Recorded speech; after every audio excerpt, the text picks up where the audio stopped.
Here we go, yo. Here we go, yo. So what's the scenario? Hey yo, Bo knows this and Bo knows that, but Bo don't know Jack because Bo can't rap.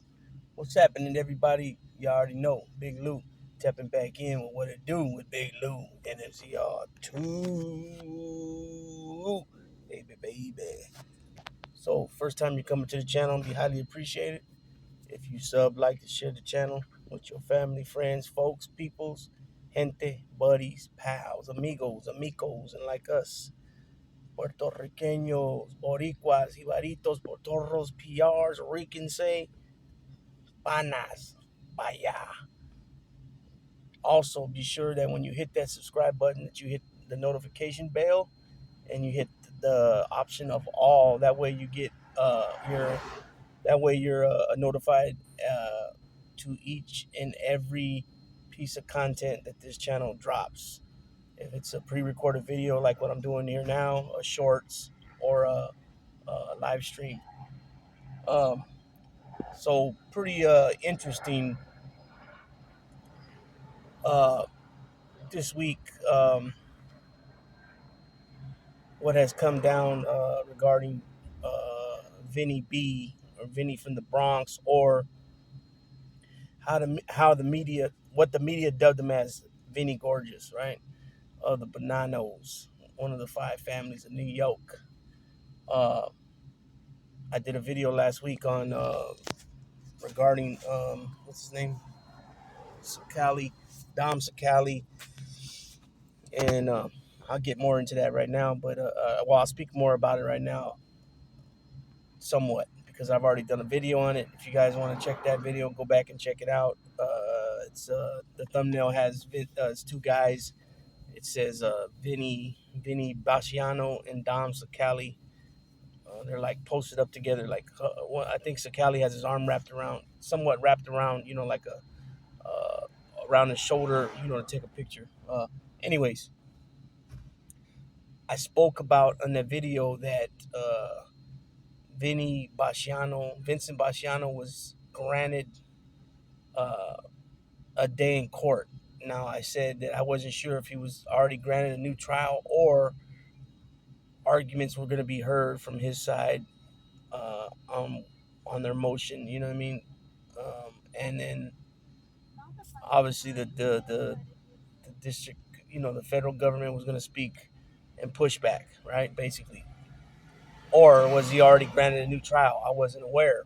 Okay, so they said it was based on uh, amendment being violated. I think it was the Fifth Amendment, and then also entrapment. I'll get more into that right now, so it's more understandable. This ain't gonna be a long video. I thought it was kind of interesting though, and then there's gonna be another video that I'll drop either later today or tomorrow. It's also about Vinny Basciano. Shouts out to OG uh, podcast, Scott Bernstein and Jimmy Bucciolato. They got a good channel over there. It's very interesting, some of the stuff they come with. But anyways, back to what I was saying. So Vinny B is going to be, like I said, it's either he's going to be granted a new trial, or they're going to hear the arguments on why his Fifth Amendment right was violated, and also the entrapment deal. And like I said, I'll touch on that right now. Basically, what they're saying is that, you know, because Joe Messino was working for the Fed, he was already cooperating in informing, right, wearing the wire, because he was actually wearing a wire. And that's the reason I said it like that, is because, a lot of people get this shit confused, and they call people government informants, and there's a difference between an informant and a cooperator, right? I mean, at the end of the day, it still equals no good, still equals rat, but it's a difference, and I think people need to know what the difference is. An informant that informs on people, is somebody that's out there on the street, sneaking around behind those people's backs, who they're supposed to be either,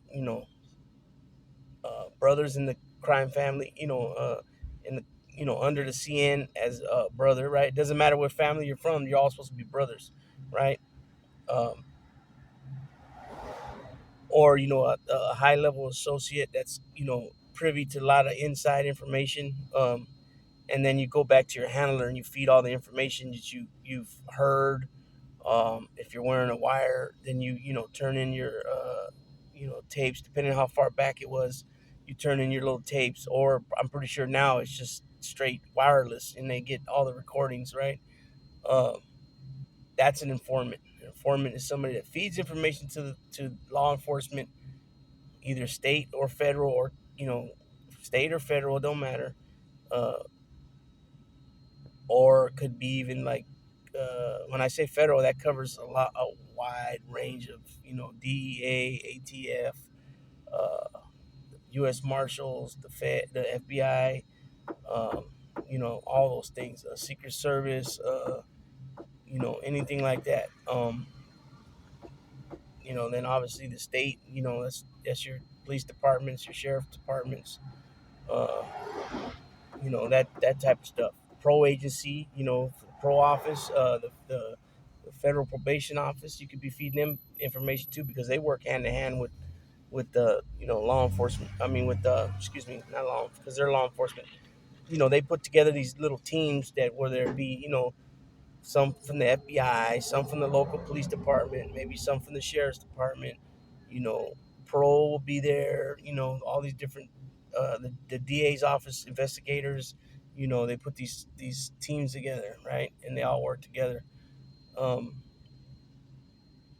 and so that's an informant. A cooperator is somebody that's busted, that decides after they're busted that it's in the best interest to help himself. You know what I'm saying? By giving up information. That's a cooperator. So Sammy the Bull is a cooperator. Joe Messino, on the other hand, is kind of it's a both. It's a both, because he was informing wearing a wire while he was locked up, kind of like what Calabrese did. Frank Calabrese Jr. did, wear a wire on his dad while they're locked up in the pen, right, in the joint. But then later testifying. So that's a form of cooperation, and it's informing also. So that's like a double whammy. Uh, so Joe Messino is informing for the feds after he lost his trial, right? Um, and he's wearing a wire, and he's questioning Vinny Basciano while they're on the exercise yard. I believe he was on the exercise yard. They're in their walk alone cages, separate cages, I'm pretty sure. And he's questioning him, about things, murders and such, and Vinny Basciano's telling him, right. And so the argument is that, well, I was entrapped because he's the boss. He's the boss. You know what I'm saying? Vinny was the acting boss for a very short period of time. And from what Scott Bernstein said, is that he self-appointed himself acting boss, and then later, after he self-appointed himself acting boss, Joe Messino went along with it. But I kind of think by that time Joe Messino was already telling, what I mean, he was already cooperating. That's very ballsy on Vinny Basciano's part. That's very none of that. It's very strategic. It's very uh, it's kind of a sign of a leader, in a sense. Ballsy. It could be looked at on the flip side as being carelessness, recklessness, all that stuff too. Uh, but so their argument is that Joe Messino was the boss, right? And at that time, from Joe Messino paroled, I think for the I believe, if I remember correctly, I believe he went in like in '86. I think he went in around '86, and he got out around '93. At which time he took over as the official boss for Rusty Rustelli, um, and because of all the debacles and fiascos with Donnie Brasco, the Piecer connection, these guys were thrown off and lost their seat on the commission, and like the Concrete Club and things like that. From my understanding, they weren't even part of it. They didn't get broke off. It went four ways: Colombo, Gambino, Genovese, and Lucchese only. The Bananos got nothing out of that. And that might have been as well in the Windows case. I think maybe the Windows case as well. Um, But at some point, Joe Messino starts rebuilding the family, brings them back very strong, and he was the only official boss that was the actual boss that was on the street. Everybody else was either an acting boss, part of a 3-man panel, 4-man panel. Um, uh, let's see, Vic Amuso was locked up. As we know, he's still locked up. Uh, Persico was locked up. Everybody was acting on his behalf. Alley Boy, Vic Arena, his cousin Andrew Mush Russo a few times. Those. Let's see who else. Gambino's John Gotti was locked up. You'd have panels and things, on the streets, and then eventually Pete takes over. And who's the last family that's I haven't spoke yet? Oh, the Genovese. You had Chin gets locked up. What late? I think Chin got locked up in '98. I think right, '98, '99, and then he passes away in around. I believe Chin passes away around the time Messino flips. I think, if I remember correctly. Chin passed away in '03, '05, something like that. Why he was locked up. So they had Matty the Horse out there. They had Daniel the Lion. They had I'm trying to remember what Jimmy Ida went down. Um, Barney Balomo, right? And Barney Balomo is going to be part of the next little video that I'm going to do. So, anyways, Joe Messino, like I said, that's why the book was titled The Last Dawn, because he was the last legitimate sitting boss. You know what I'm saying? He wasn't an acting boss. He wasn't a part of a panel. None of that. So he rebuilds his family. That he changes some rules.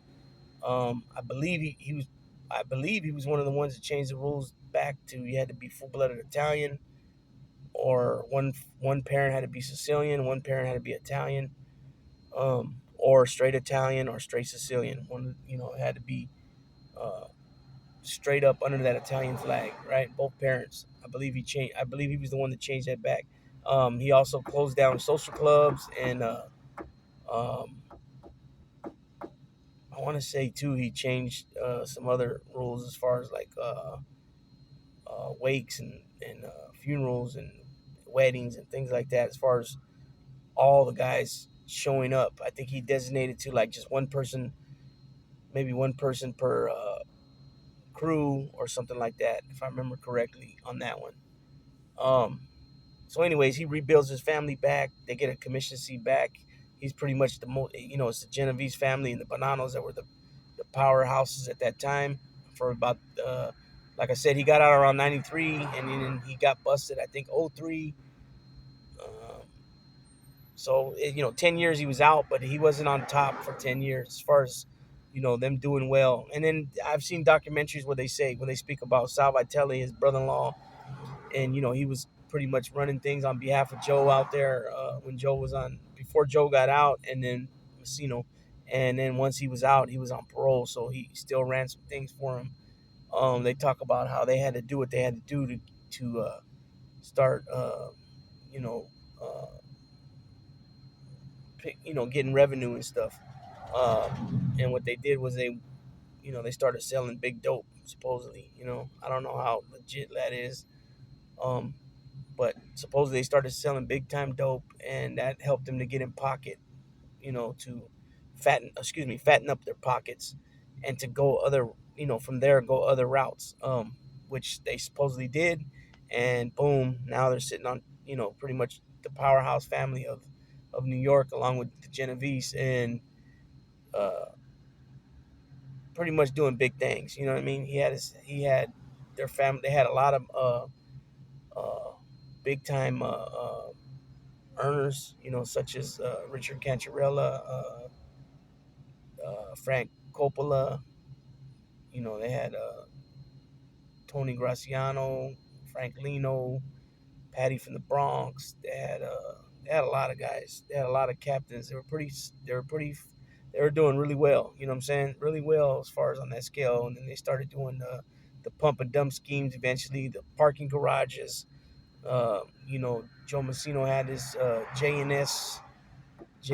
I don't know if it's called JNS Luncheonette Catering or whatever it's called, but that was I believe the J stand for Joe and the S stand for Sal, I believe. Um, and so he ends up going down eventually, but they went after him. They couldn't get him on nothing, so they ended up having to go into looking at the finances, and that's how they got to him. They started noticing, I think it was, if I remember correctly, checks that were coming to him from Barry. I think his name was Weinsberg or Weinstein, if I can remember correctly. And as soon as they confronted him, the feds, they snatched him up, threw him in the vehicle. I mean, he was ready to sing. He was ready to sing like Frank Sinatra immediately. And then so he gave up what his what everything he knew and whatever, and then it just was a snowball effect. And before you know it, uh, his underboss, which was his brother-in-law, ends up singing. But then too, there was some turmoil between uh, Joe and Sal.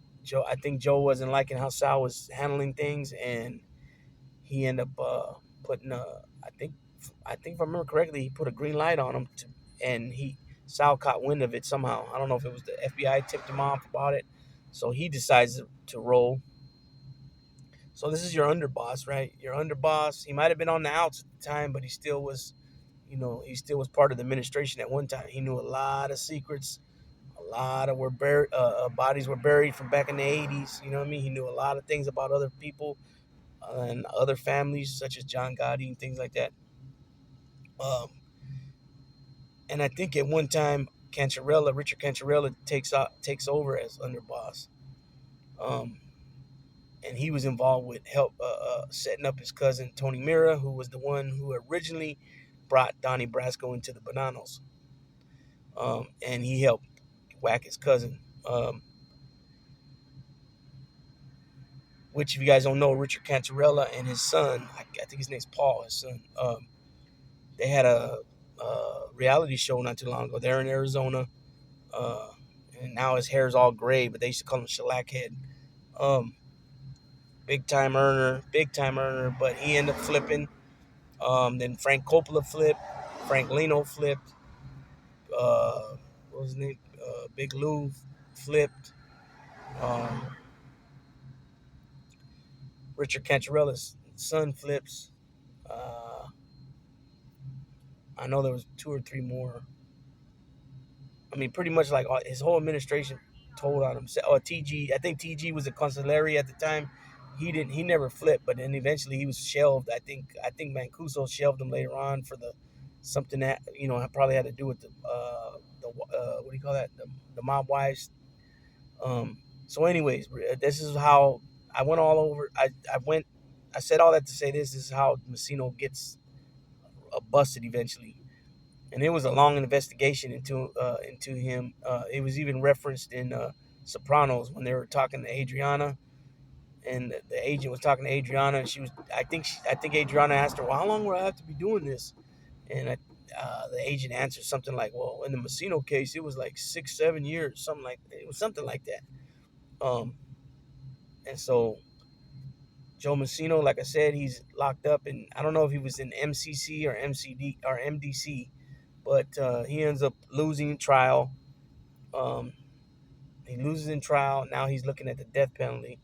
Uh, the death penalty was, or the death penalty phase of it, and he ends up calling. He ends up going to the chambers with the judge, and they work out. Him working for them. It's kind of weird though. Even from all this is that this is the boss, but yet he was able to wire up and tell on his underlings and get out. He did. I don't know what he did. He did some time, 10 years or whatever. But he's out now. He's been out for a few years. From what we hear from people, I heard Jeff Nadeau say it a few times, and other people that he's not doing well. He's somewhere in Florida, they believe, and he's not doing well health wise, and he's all alone, like in a convalescent, not convalescent, but yeah, maybe a convalescent or some type of senior citizen, uh, some type of senior citizen environment. Um, I know they allowed him to keep money and some of his assets. I don't know if the wife ended up just taking everything and saying "f you." Could have been. I know she's been. I've heard Dominic Scali say that Bruno and his wife seen her somewhere and they acknowledged her and didn't acknowledge somebody's girlfriend. I think it was. Oh, actually, I think it was Ace Aielo's and his girl, and Bruno acknowledged Messino's wife, but not Ace Aielo's girlfriend, or something like that. Um, and so they thought that was fucked up. They didn't like that, which is kind of understandable, but she don't have nothing to do with it. So I think what might have happened is that because I'm pretty sure they let him keep that big, nice house he had in Queens. I know they let him keep. He had some gold bars. I know he had to get rid of come up off those, and but they allowed him to keep some millions of dollars. So I don't know if she ended up taking it, and leaving him, which is could be. So I don't know where he's sitting at. You know, it kind of sounds like he's a broke guy, and the government's, this government's still helping him out. Um, that's another thing that shows you sometimes you could be sitting on top with a lot of money, sitting nice, and look where it ends up. There's a lot of stories like this, especially back in the cocaine days when they're all in, getting it across the border and getting it here from Colombia. The Americans that were involved with all that stuff, and in different at different times, different product and things like that, and how people had money and they had it going on, and now you see them, they're broke. You know what I mean? It's happened. A lot of times it's because the government. The thing is, the government has unlimited resources. Even if you're worth $10 million, or maybe say you're worth $50 million, the government is worth 100 times that. Actually, you can't even put a number on it. It's just unlimited, and they're gonna come hard at you, and that's why their conviction rate is, especially on the RICO cases. I just heard this today from Michael Francis. Is 96% on any RICO case, on RICO cases, 96%. And I think I might want to touch on that too, because it was very interesting, and since I do speak on prison reform, I want to touch on that because I think it's important for people to hear. But so Messino is, instead of him taking that chance, doing that, that death, what was it called? Oh man, the death penalty phase of the trial. Instead of him taking a chance, because I'm trying to remember if the three captains were involved with this case, and a couple George from Canada, I think. I want to say there was about 5 or 6 murders on that one. Maybe even Tony Mira. Um, and so he decided to do what he did, and so here we go. This is where the entrapment comes in. So, like I said before, he's the official boss. No matter who the acting boss is on the street, the acting boss does not override the boss. So Joe Messino is the boss. So their argument is that when Joe Messino's questioning Vincent Basciano, Vincent Basciano can't lie, because if he lies and Joe knows he's lying, he can have him killed. So they're saying that he had no choice but to tell him the truth, and that's when the entrapment comes in. I mean, it makes sense because, like I just touched on a little while ago, what don't make sense is how is a boss going to tell on his underlings and, end up getting out, and, after so many, he did some time, but then get out and, get witness protection and all that, with sick. You know what I mean? Uh, that part just don't make no sense. You know, uh, it just doesn't make sense. And so he ends up wearing the wire on him, getting him on tape. Then later he testifies on him. He also shed light on some other things that people were interested in knowing, like, because they knew that him and John Gotti had a relationship for many years. They lived in Queens. They wanted to know what he knew about John Gotti's past, and he was able to say that John Gotti and his crew helped get rid of those three captains and things like that. So he shed light on a lot of other people, such as Sal Vitale did too. Uh, he shed light on a lot of things. So they took all that information, uh, as gold, as gospel, as gold, as getting getting news from an actual boss. And then also first time that ever happened that a boss, a sitting boss, not an acting boss, not a part of a 3-man panel, like Vinny Ocean, or none of that crap. Phil Lee and Eddie was the underboss, but he was more like Nicky Scarfo's nephew, so it was more like he trusted him fully because that's blood, so he placed him at that position. You know what I mean? But then Sam was, an actual underboss, and they wanted Gotti so bad, no matter what Sammy was involved with, they were willing to, turn the other way and, let him do what he had to do to help them put John Gotti away. So at that point, he was the only, and I still think to this day, no, there's been no other boss. You know what I'm saying? That's done this. Um, you got Al Diarco, like I said, Al Diarco, Vinny Ocean. Those guys were acting bosses. They were actual captains. Um, but a boss, you know what I mean? This has never happened. So it was like, you know, it was really gold to them. You know, can you just imagine that, you being the prosecutor, you being the judge that's involved in this, the prosecutor, because all they want to do is go up. So how better to than look on your resume than to flip a boss, right? So that's where the entrapment comes in, and so Vinny's gonna be granted. Well, I don't know if he's gonna be granted yet, but he's gonna hear his day in court, and I guess they've been arguing this for like 6 years now, and they finally got their day in court. This is the part on Dom Scali that I touched on the other day on that video, was that he always says how he feels bad, and he wished he didn't have to do that, and he took the chicken shit route out, the punk way out. He's a rat, and this and that. In my opinion, because he mentioned that he's gonna testify again if they call him, and it's like, why? Why? You did your part already. You did your part already. So called your agreement. They fucked up. You know what I'm saying? They did what they did. They fucked up to have this case called in question. And on top of all that, he brings it to the attention too in the video that he did that, well, peoples don't get too basically, I don't know what the word he used exactly, but he's just like, don't get too ahead of yourself, because he's doing 2 life sentences bow-legged. He's doing 2 separate life sentences.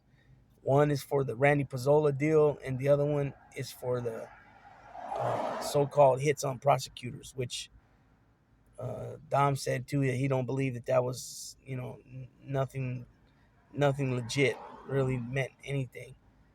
But that's how it goes, though. When they have you on anything else after you're doing a life sentence, usually they're going to hit you with everything after that, another life sentence. That's just the way, especially here in California. Like, if you get busted for something, you get life for, and then say you get busted for something else while you're in locked up. A lot of times they just hit you with another life sentence. So it's not like he's gonna get out anyways, right? So basically, what they're saying is hopefully he can take a plea deal on that case, and probably get time served. But then he's still doing life anyway, so that just means more reason why you shouldn't testify, because he's still doing life on the other case. You know what I mean? I don't know. That's just my opinion on it, my perspective on it. I just if it really bothers you that bad what you did to him, because you guys were so close, like you said, you would think that you wouldn't do it again to him. You know what I mean? So you're gonna get on the stand again and say, "Oh yeah, he gave me the order on numerous occasions to kill Randy," because that's what he said that day on this video. Um, I don't know, man. Then I heard him on another video say, "Well, that's the agreement he made. Pretty much, he made like a lifetime agreement that he'll, because they helped him. They gave him a second chance. Okay, I understand the second chance, but you know what? I mean, they call you when you're 75 years old. You're gonna, if they call you for a trial 15 years from now, you're gonna come back again. You know what I mean? I don't know. I would think you wouldn't want to be bothered with it now. You did your part already. That just tells me that he kind of like enjoys it somewhat. You know what I mean? I don't know what else to get out of that. I'm taking it like he probably enjoys it. Like he wants, not enjoys it like that, enjoys it, but just doesn't mind, doesn't mind doing it. You know, uh, You know, I don't know. That's just my little take on it. So that's just a little spiel on this. And another thing I'll say too about Vinny Baciano is that, man, yeah, he's getting older and he's like 63 now, 64 years old. But every picture you see of the guy, man, he's nice and tan, right? He's got his hair combed and neatly cut and combed, and he's always got a smile on his face, man. So that's how you do time, man. You do the time. You don't let the time do you. And got being stressed out and whatever. I'm sure he has his moments, certain days maybe, but for the most part, man, he looked like he's shining. He's doing his thing, man. And he looks like he's in decent shape too, pretty good shape for being in his 60s. You know, when it comes to that, man, that lifestyle, majority of the time, they're not just killing. They're not doing things to innocent people. As far as the violent stuff I'm talking about. Um, you know, I, uh,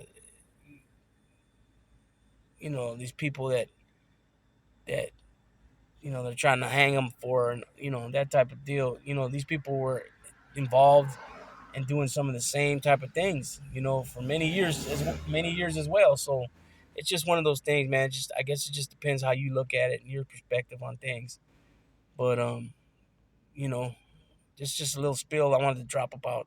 I didn't expect it was going to be 30 minutes though. I thought it was only going to be about a 10-minute video, but I kind of went on and on a little bit longer than I would have liked to about the Bananos, and what happened with all those guys. But then it kind of lets people know if they don't know about the story about what happened, as far as how it caved in on Joe Messino and the Bananos.